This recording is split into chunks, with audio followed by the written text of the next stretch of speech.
खोखी आवे सुबेरे, ऐसा मैं नहीं बल्कि भाई उत्तर प्रदेश की सियासत में हमेशा अपने बयानों की वजह से सुर्खियों में रहने वाले ओम प्रकाश राजभर ने दिया है। क्या कुछ कहा है, चलिए हम आपको बताते हैं। जी हां, बात करें तो कैबिनेट मंत्री ओम प्रकाश राजभर और सुभाषपा अध्यक्ष ओम प्रकाश राजभर का बिहार चुनाव को लेकर बड़ा दावा सामने आया है।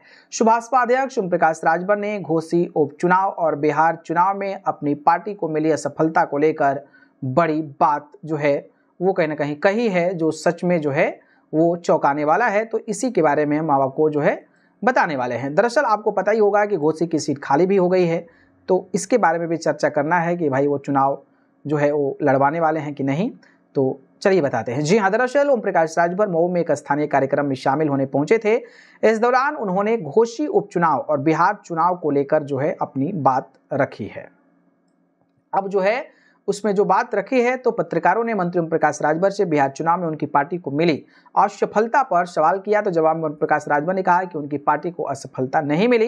उन्होंने बताया कि पहली बार 54 सीटों पर प्रत्याशी उतारे गए और जहां पर्चे खारिज हुए वहां निर्दलियों का समर्थन दिया गया।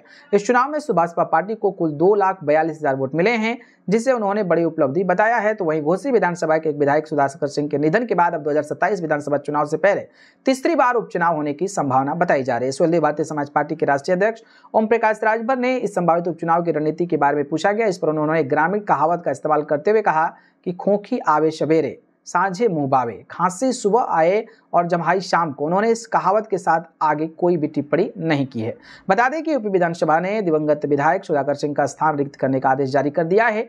पिछले दिनों घोसी विधायक सुधाकर सिंह का दिल्ली से लौटने के बाद वाराणसी एयरपोर्ट पर तबीयत बिगड़ गई थी और इन्हें वाराणसी के एयरपोर्ट में अस्पताल में जो है दिखाया गया, जिसके बाद उन्हें लखनऊ रेफर कर दिया गया था। वहां विधायक सुधाकर सिंह का निधन हो गया था। ऐसे में घोसी सीट पर उपचुनाव होना है और इसी को लेकर ओम प्रकाश राजभर ने बातें कही। अब देखना ये होगा कि आखिरकार जब चुनाव होते हैं तो क्या ओम प्रकाश राजभर वहां से चुनाव लड़ते हैं। इस पर अपनी राय बताइए। धन्यवाद।